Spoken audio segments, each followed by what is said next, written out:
quando nós estamos com a oportunidade de falar para os irmãos a palavra de Deus.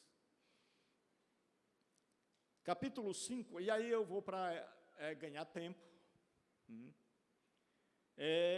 ler até o versículo de número 3.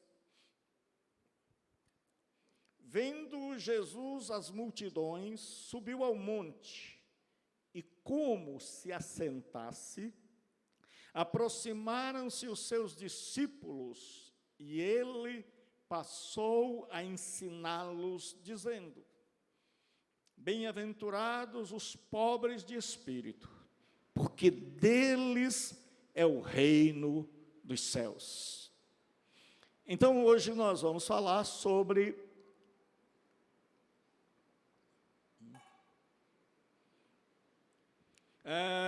a característica dos súditos do reino de Deus. As características dos súditos do reino de Deus. Quando Mateus ele vai escrever seu evangelho, ele tem por finalidade mostrar que em Jesus se cumpre as profecias de que Moisés havia falado, que Deus levantaria um semelhante a ele. E então ele vai comparar Jesus com Moisés. E Moisés escreveu 5 livros. Mateus vai dividir seu evangelho em 5 partes. Todas elas terminando assim: e tendo Jesus acabado de proferir estas palavras, ausentou-se. Moisés falou palavras que nunca mais foram esquecidas no monte. E aí Mateus, querendo mostrar que Jesus é o novo Moisés, porque Jesus é aquele que traz a revelação final. É mais ou menos assim. A revelação da Bíblia é progressiva. Ela vai sendo revelada, Deus vai colocando um tijolo após o outro. É um exemplo que eu estava pensando. É sobre os aparelhos que nós temos hoje, como TV, celular. Quem é mais antigo chegou a ver TV em preto e branco. E a gente que era metido colocava uma lista que parecia aquela bandeira que tem hoje do arco-íris. Você colocava na frente para imaginar que era. Depois surgiu a TV em cores. Aí já foi evoluindo. Mas você tinha que separar quase que um quarto para a TV. Pastor, minha irmã, Deus abençoe, está muito elegante, como sempre. E você tinha que separar quase um quarto para o tubo. Hoje você tem uma TV bem fininha. E hoje você entra em tudo que é da internet, basta você ter um pouco de dinheiro e uma internet boa. Você acessa tudo pela televisão ou pelo celular. Ou como quem tem mais dinheiro, assim. Então, hoje você vai vendo que tem coisas que foram ficando obsoletas. Agora imagine se fizessem uma televisão que dissesse tudo. Um celular que tudo que você precisasse no mundo e no universo estivesse lá. Então não precisaria de outro. Então, em Jesus Cristo nós temos esse ser que traz em si toda a revelação divina. Tudo que eu preciso saber está em Jesus Cristo. Depois dele, o que vem é só explicação do que a gente não entendeu. O autor aos Hebreus diz: antigamente Deus falou aos pais pelos profetas, mas hoje ele fala pelo Filho de Deus. Nós precisamos mais do que nunca sermos cristocêntricos. E aí o que acontece? Mateus, ele coloca Jesus no monte. Lá no Monte Sinai, porque é fácil tirar foto no Monte Sinai. O difícil é tirar foto no Calvário. Alguém aqui já viu alguém mandar uma foto assim: eu estou em Israel e tirei uma foto no Calvário? Porque o Calvário mostra a hediondez, a feiura do nosso pecado. E o que acontece? ele agora vai mostrar Jesus dizendo, olha, eu sou o rei. E eu vou dizer o tipo de gente que vai ser súdito do meu reino. Por quê? Como era o contexto desse dia? O povo de Israel, no contexto internacional, estava debaixo da bota de Roma. Roma mandava e pegava pesado. As legiões estavam sempre ali perto. Como o povo sempre fazia confusão nos templos, era a religião que começava, então Roma construiu a fortaleza Antônia, do lado do templo, para dizer, se eles se levantarem, a gente acaba ligeiro. E Roma cobrava o imposto pesado. Do lado interno, cenário nacional, o povo tinha um rei Herodes fazendo 11 obras faraônicas. E adivinhe quem estava pagando? O povo. Sempre quem paga é o povo. E aí a fome. E aí o povo ia para a religião, mas quem colocava os sacerdotes eram os romanos. O templo estava uma coisa terrível, da pessoa pegar um animal, passar pelo outro lado, nem oferecer e colocar para vender de novo. E aí o povo ficou desiludido, e muitos foram para o deserto, como a comunidade de Qumran, dos essênios. O que tinha mais próximo era o fariseu, e aí você ficava assim, então o povo estava desiludido. E aí vem Jesus, o Messias. E Jesus agora vai falar das características. Porque quando a gente pensa em mudança de vida, a gente pensa assim, se o mundo mudasse, aí a minha vida mudaria. Aí a gente diz assim, se o governo mudasse, se a gente pudesse botar um outro governo, uma forma de governo que nós gostamos, tudo mudaria. Aí a gente pensa, não, mas se a minha vida mudasse, se eu tivesse um carro melhor, tem uns que querem até uma mulher melhor, se eu tivesse uma roupa melhor, uma casa melhor, aí sim a vida ficaria bem. Mas Jesus vai em outra direção. Jesus disse, a verdadeira felicidade, ela não está numa mudança no país, nem no mundo, mas dentro de você. Ele diz, cada pessoa transformada é um mundo novo. Nós não podemos esperar que o mundo mude para nós mudar, mas nós mudamos o mundo com a mensagem do reino, com a mensagem do evangelho, e cada pessoa alcançada pelo evangelho é um mundo novo que começa, é um microcosmos.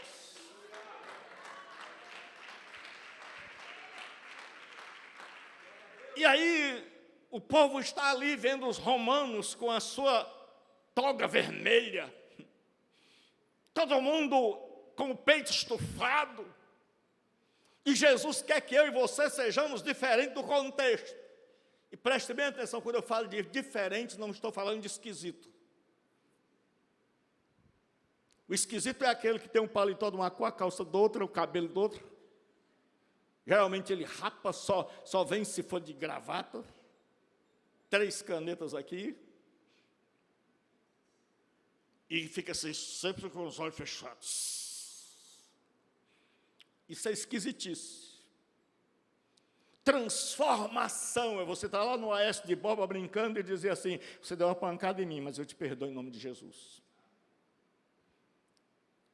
Transformado é a pessoa que diz assim, eu estou no restaurante, mas o Helder, nós estamos aqui cercados de ímpio, mas aqui não entra bebida, aqui não entra falatório da vida alheia, aqui a coisa é diferente, porque Jesus e seu reino entrou. Aí Jesus chega e diz assim, bem-aventurados pobres de espírito. Bem-aventurado é a palavra ashrei no hebraico, significa sortudo, feliz, abençoado. E aí, quando traduzido por Macários, que quer dizer a mesma coisa, feliz. Então, nosso mestre ele diz, bem-aventurados os pobres em espírito. E até nisso o povo do mundo torceu.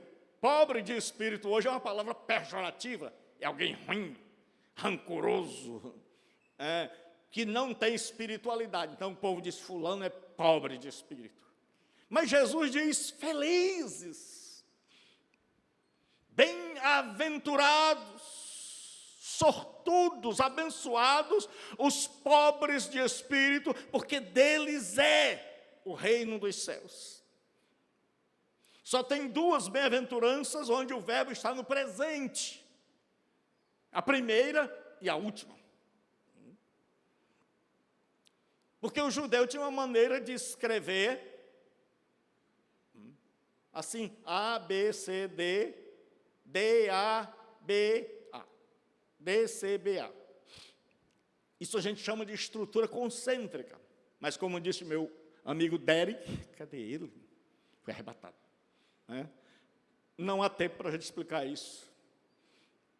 E aí, quem são os pobres de espírito, que algumas Bíblias traduzem por humildes?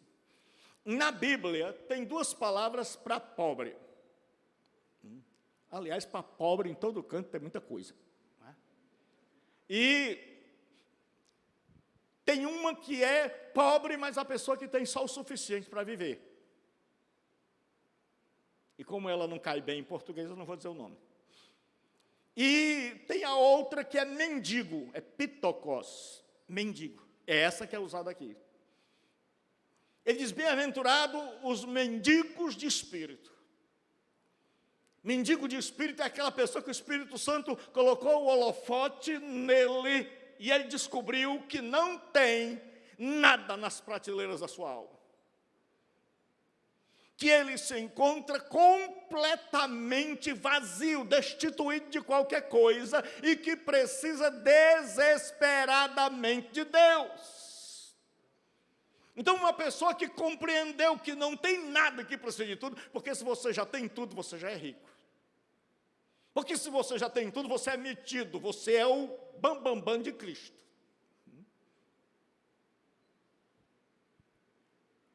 Pobre de espírito é o contrário de metido. O pobre de espírito não diz assim, por que eu? Acontece com todo mundo e por que eu? Ele está dizendo para Deus assim, pai, o senhor não está vendo a minha folha corrida, não? Que eu dou o dízimo, que eu sou fiel, que eu oro, que eu jejuo, que eu leio a Bíblia, que eu frequento a DBV no domingo. O senhor não deu uma vigiada aí por cima, não, e deixou as coisas acontecerem comigo? Geralmente a gente faz assim. Mas o pobre de espírito é aquele que está dizendo, tudo que o Senhor me der é graça.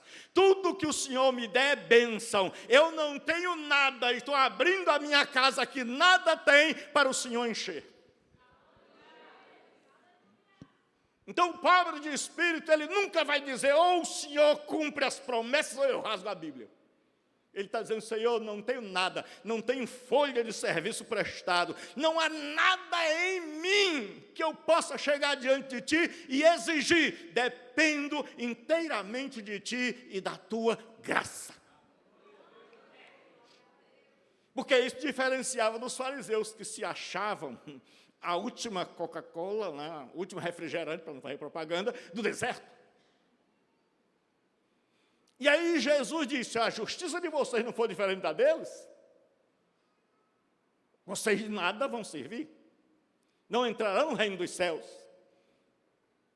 E aí Jesus diz assim, bem-aventurados que choram. Eu tenho pouco tempo, então eu vou correr. Bem-aventurados que choram. Então, aquelas pessoas que descobriram, rapaz, eu não tenho nada, eu não mereço nada. Pastor, e tudo que eu tenho foi graça. Tudo que você tem é graça. E o que é pobre de espírito nunca vai se achar melhor do que o outro. Nunca vai dizer assim, sou melhor que você, pastor oleado. Porque Paulo diz, que tens tu que não tenha recebido? E se o recebeste, por que te glorias? Então, tudo que eu tenho, como já dizia o finado Lázaro, foi Deus que me deu. Então eu não tenho motivo para me orgulhar. Se você se orgulha, ainda não entendeu muito bem o Evangelho de Jesus Cristo. Mas além de descobrir que nada tem, você descobre que tem. E diz, pastor, o que é isso? O Senhor acabou de dizer que nós nada temos, e agora diz que temos, sim.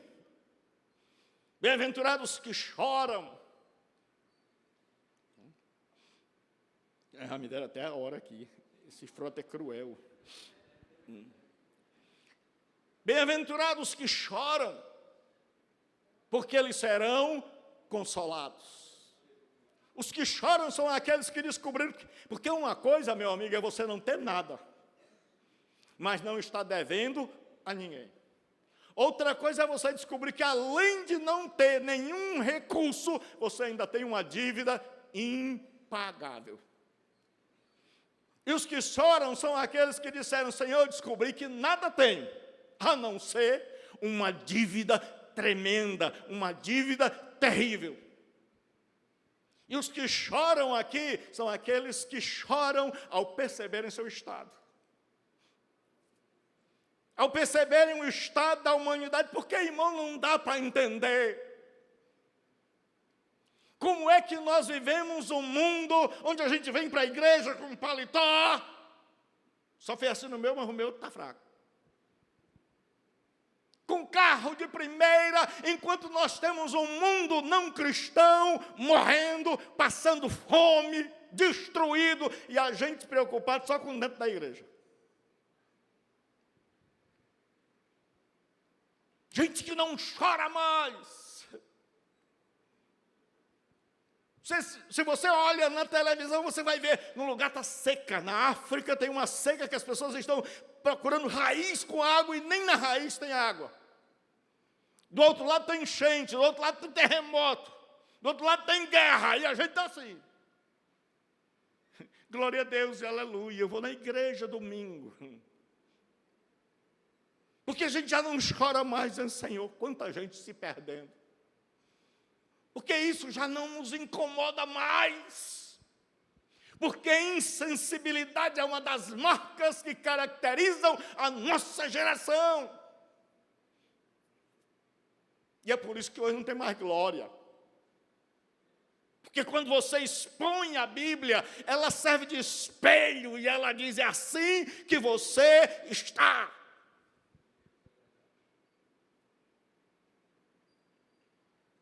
Meu sermão nunca é de autoajuda,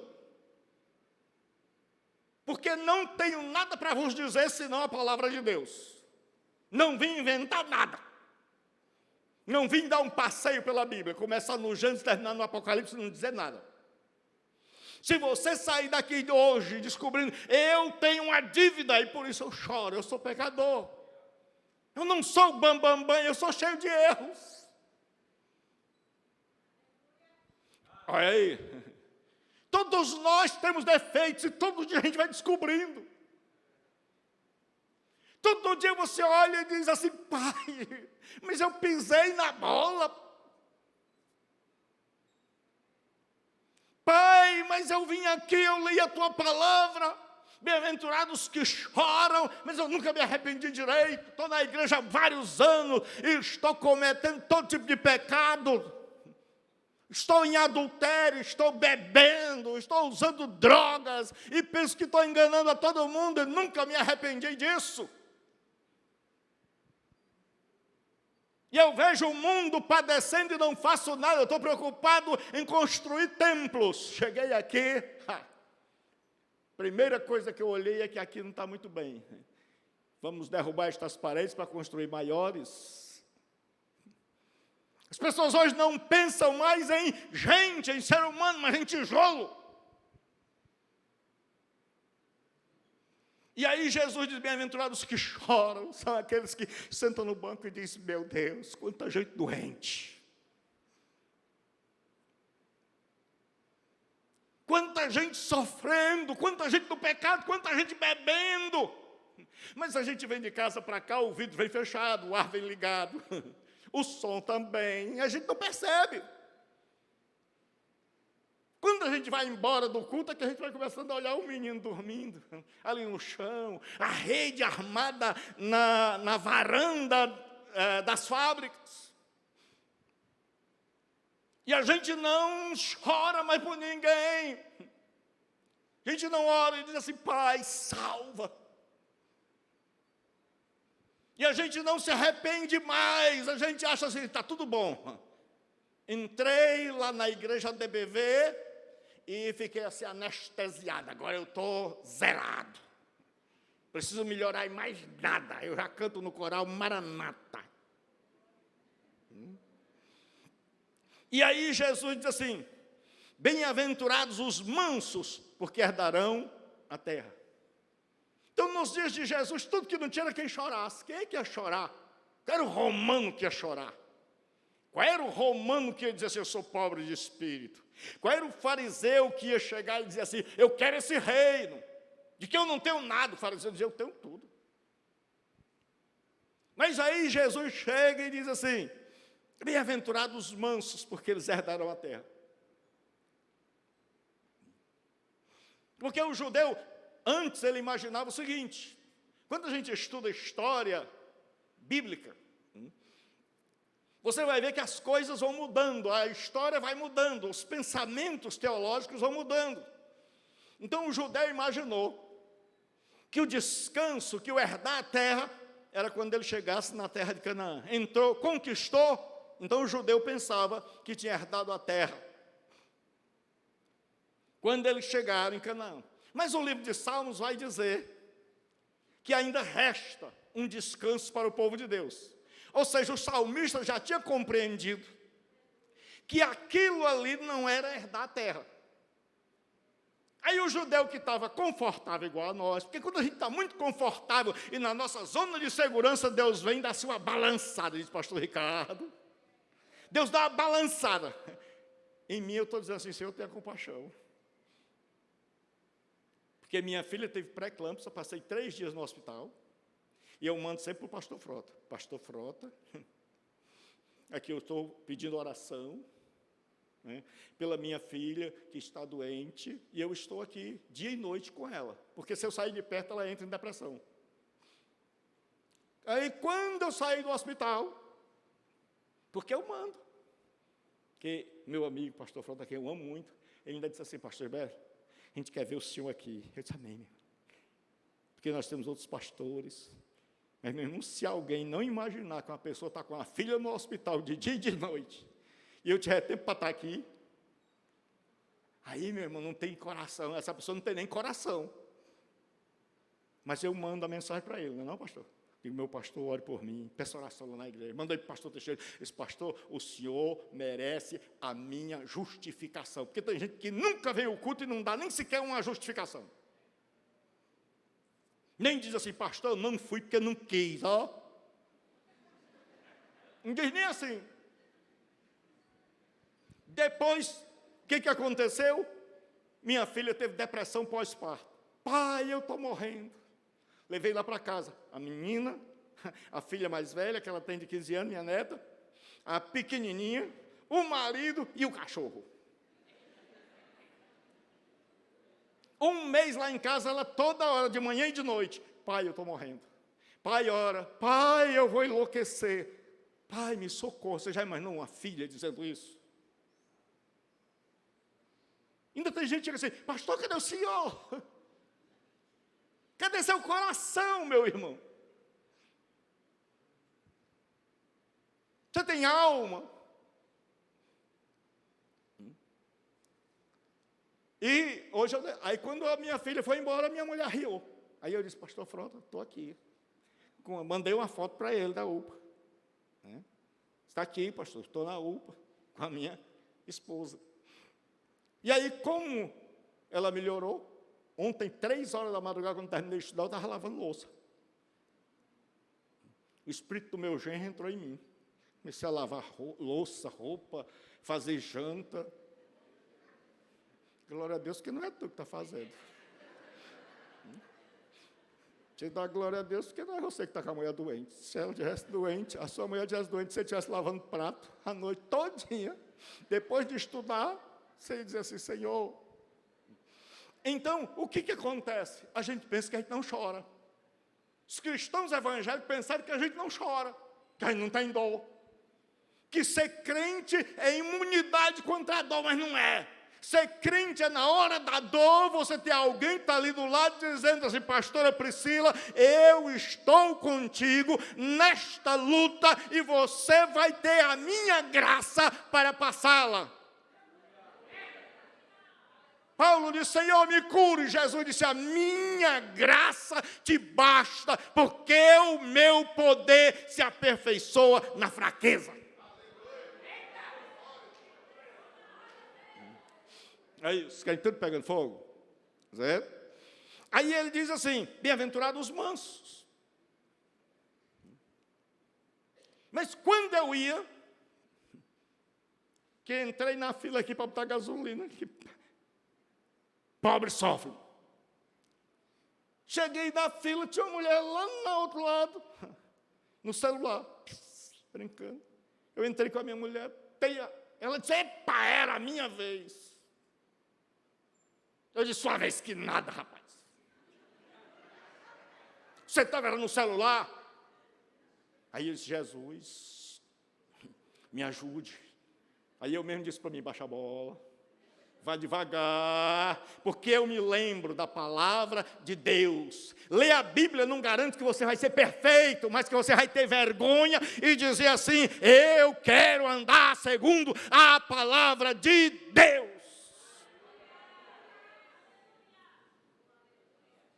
E aí aproveitei, peguei logo o celular, um tinha me enchido a paciência, eu disse, meu irmão, me perdoe. Apesar de você ser ruim que só o cão, me perdoe, Jesus te abençoe. Porque o grande problema nosso é esse, a gente perdeu, a gente não sabe que é sendo manso, porque o mundo dos dias de Jesus era de quem conquista, era de quem briga, de quem usa espada. E Moisés, o que aconteceu? Moisés, ele se deixou levar pelo tempo. Ele perdeu a mansidão. Quando Moisés sai com aquele povo, porque o povo, para precisar de oração, são pastores, porque senão a gente fica tudo doido. Moisés sai, que o que Mateus quer dizer aqui é, Moisés não concluiu o trabalho. Moisés não chegou na terra prometida, ele ficou no meio do caminho, porque ele perdeu a mansidão. A Bíblia diz que Moisés era homem muito manso. Mas, meu irmão, você só é manso até pegar uma igreja ruim. Diga que você prega uma igreja ruim, por mais manso que você seja, a não ser que você tenha algum problema psicológico, você vai perdendo a mansidão, porque as pessoas te alfinetam, as pessoas nos alfinetam na igreja, na casa da gente, em todo lugar. Até algumas mulheres chegam, você chega e diz assim, a mulher chega para o marido e diz assim, você está cansado, acabado. Você nem entrou em casa direito, ela só sentiu o seu cheiro. E ele diz, tuas filhas passaram o dia me dando trabalho. Aí não é mais nossa, é tua. E o pior, você vai lá, está nervoso, chama todo mundo. Antigamente a gente metia a tapa. Hoje não. Politicamente correto é você deixar o menino fazer tudo. Aí o menino está dando no pai. Onde é que eu desrespeitar meu pai, menino? Até hoje, quando eu sonho com ele, ainda tenho medo.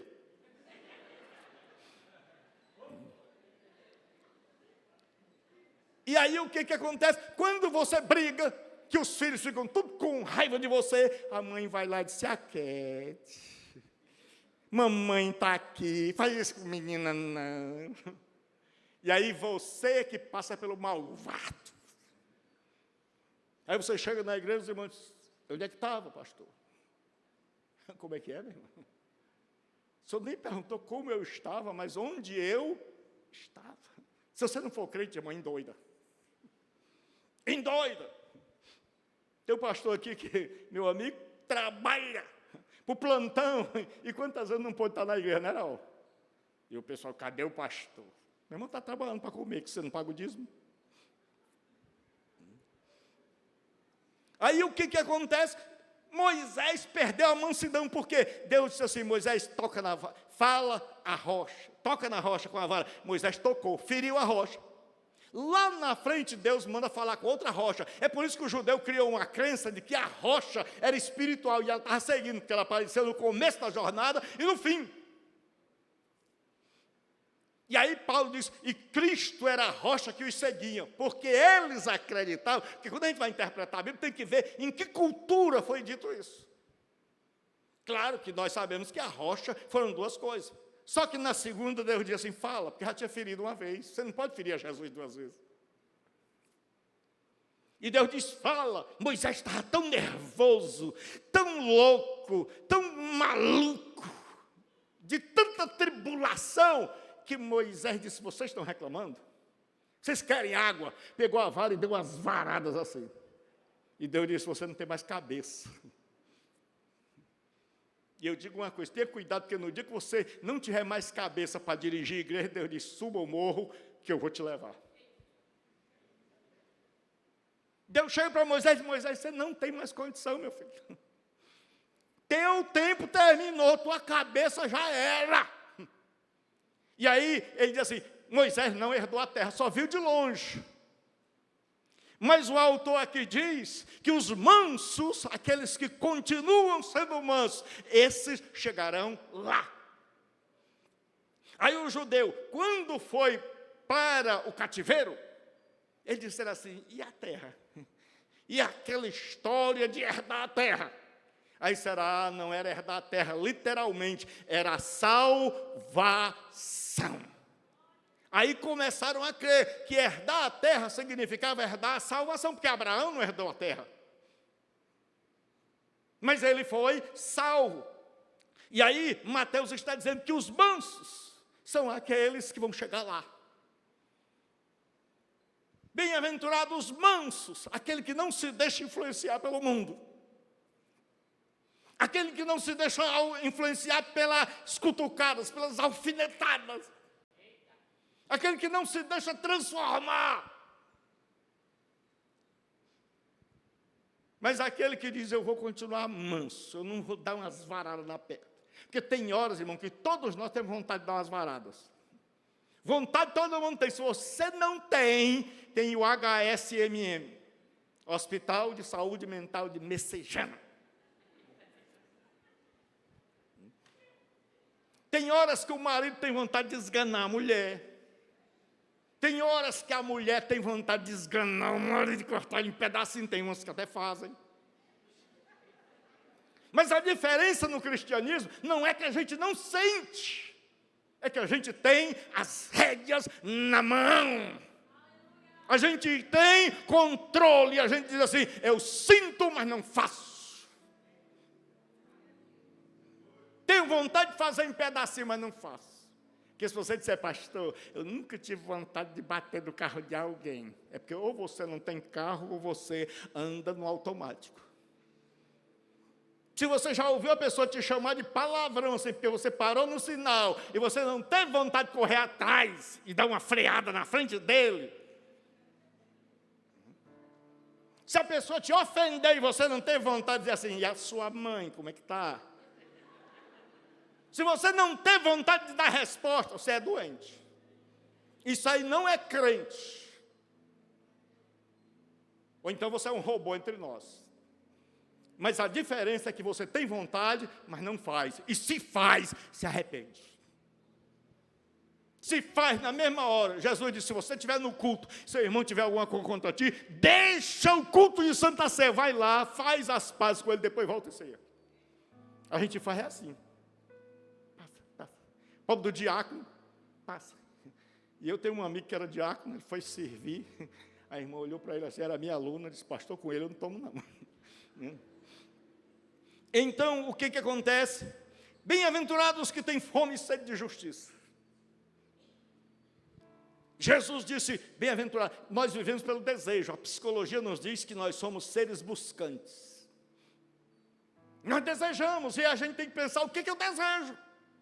Qual é o desejo de um crente? É ter fome e sede de uma igreja justa, de uma vida justa, de um mundo justo. E eu tenho que perguntar, o que eu estou fazendo para que o mundo seja justo?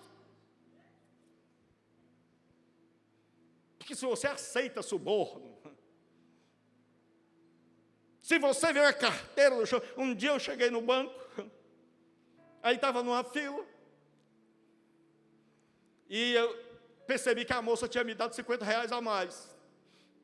Aí eu falei, ei moça, por favor. Ela disse, aguarde a sua vez. Aqui tem fila. Fiquei na fila.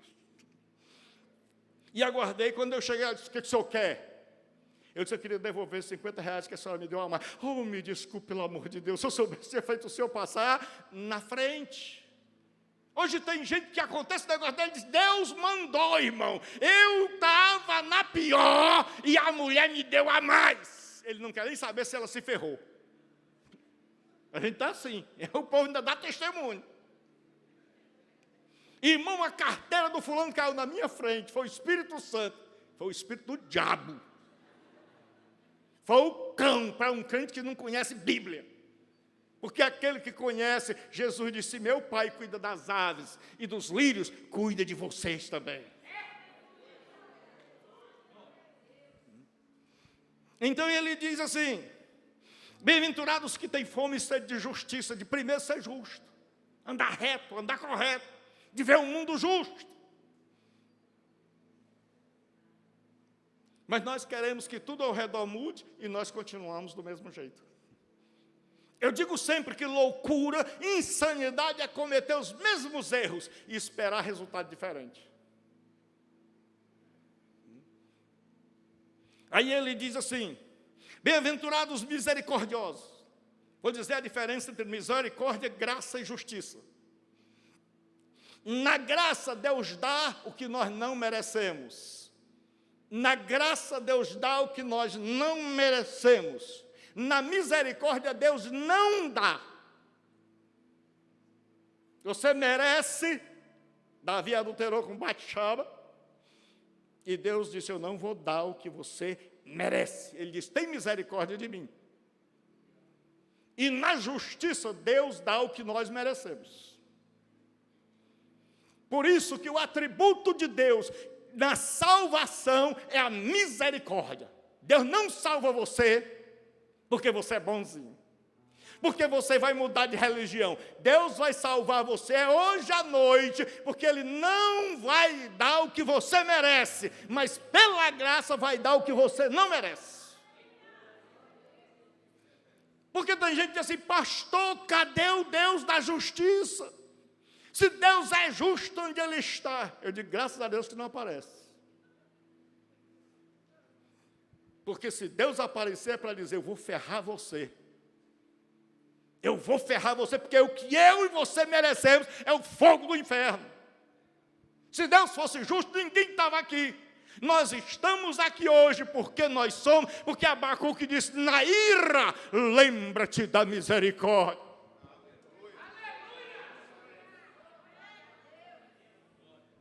Deus, na hora da ira, disse, eu vou ter misericórdia do pastor Frota. E pior ainda desse Gilberto, que não prestava para nada. E ele diz assim, porque eles alcançarão misericórdia. Porque misericórdia é algo que eu quero, mas não quero dar. Aí, terminou. É muito perverso. Não tem coração. Ainda bem que Deus colocou a irmã Priscila na vida dele para adoçar essa alma. Então, eu vou terminar, que já tem 10 minutos ainda, né? O juiz já apitou. Então, ele diz assim, bem-aventurados os limpos de coração, porque verão a Deus. Sabe por que muita gente não está vendo Deus agir? Porque o coração está sujo de mágoa. Porque o coração está sujo de rancor, de desgosto, de descrença. Mas, pastor, a Bíblia não diz que não tem nenhum coração puro? Que o coração do homem é corrupto? A palavra aqui é catarós. E ela significa inteiro, íntegro, genuíno. Não é aquele lá que está preso, não. Já deve estar solto. é aquela pessoa que dedicou o coração a Deus, que diz assim, Senhor, porque no Evangelho de Mateus Mateus sempre vai ter duas coisas. Os dois homens que vão construir a casa, os dois tipos de virgem, as duas portas, é sempre assim, os dois caminhos. E ele aqui vai colocar o seguinte: bem-aventurado aquele que é limpo de coração, que o seu coração é de uma só pessoa, que o seu coração pertence a Jesus. Que a sua interioridade, veja que Jesus não está falando de nada de fora. Ele está dizendo, você quer ser meu? Então me dê seu coração. Tem gente que diz assim, mas pastor, Deus... Porque tem gente que a gente termina de pregar, ele fica ciumado, porque o pessoal diz assim, pastor Gilberto, que palavra, Deus tocou no meu coração. Aí o outro fica ciumado e assim, Deus não é nem açougueiro para querer o coração. Aquilo ali é ciúme, é inveja, é diabo. Que o problema não é o diabo de chifre, são os diabos que se travestem de crentes. E aí você já viu que eu não tenho papo na língua? Não sei quando é que eu vou pregar de novo, nem se vou. Então, o tempo, assim foi. Santa Ceia hoje, meia-noite. Eis o noivo. Aí diz assim, bem-aventurados os limpos de coração, porque eles verão a Deus. Quando o meu coração é totalmente de Deus, eu vou ver Deus agindo. Você começa a ver, rapaz, Deus esperou a Eloá ir embora para deixar tua mulher adoecer.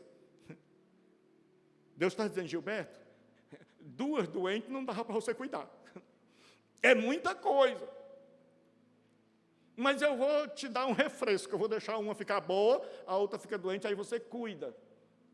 E aí eu digo, Senhor, eu não quero que o Senhor tire o problema, eu quero que me dê força para enfrentar o problema, porque nós cantamos, ser valente, eu quero estar com Cristo, onde a luta se trava, aí na hora da luta, tira, pai, eu digo ao povo para mentir. Então, ele diz, bem-aventurados limpos de coração, quando você tem o coração limpo, inteiramente de Deus, diabo nenhum entra. Diz que uma mulher teve um sonho, que o povo para sonhar é crente. Ela teve um sonho e ela viu o diabo indo bater na porta dela.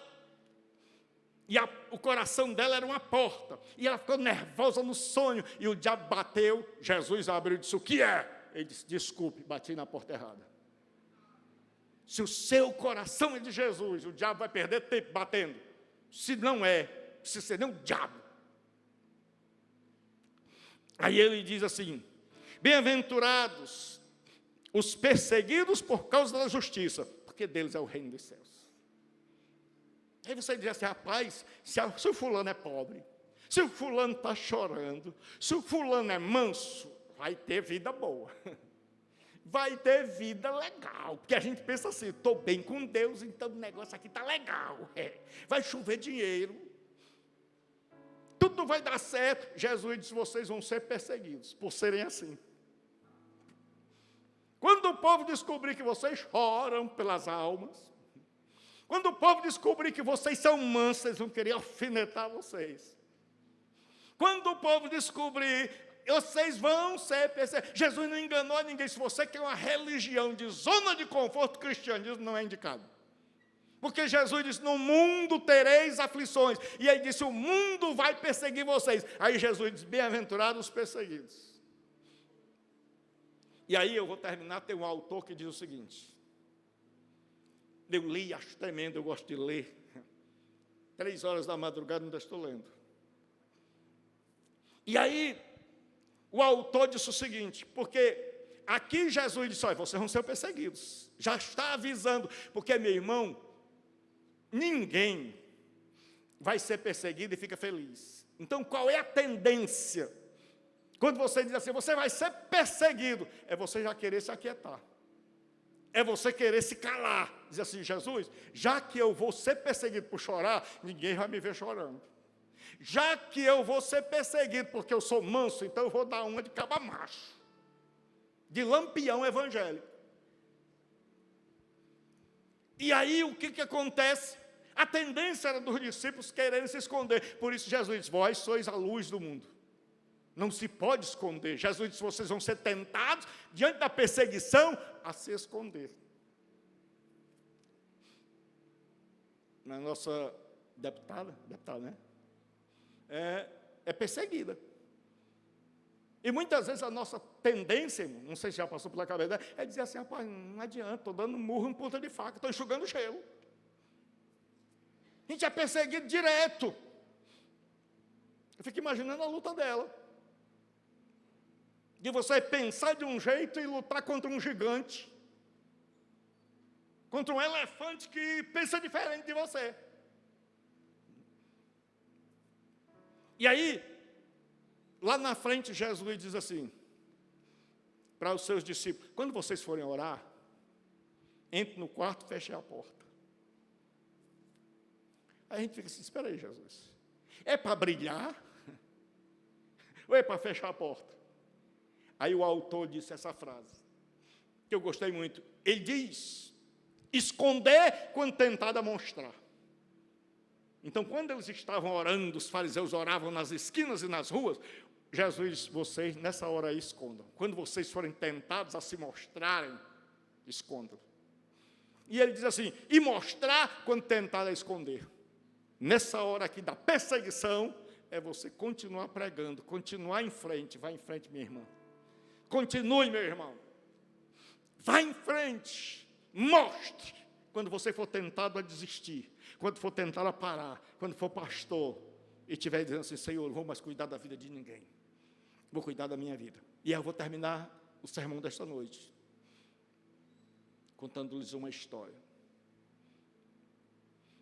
2 missionários, depois de 50 anos de serviço prestado ao reino de Deus, no Japão e na África, tiveram todo tipo de sofrimento, todo tipo de dor, retornaram para o seu país de origem.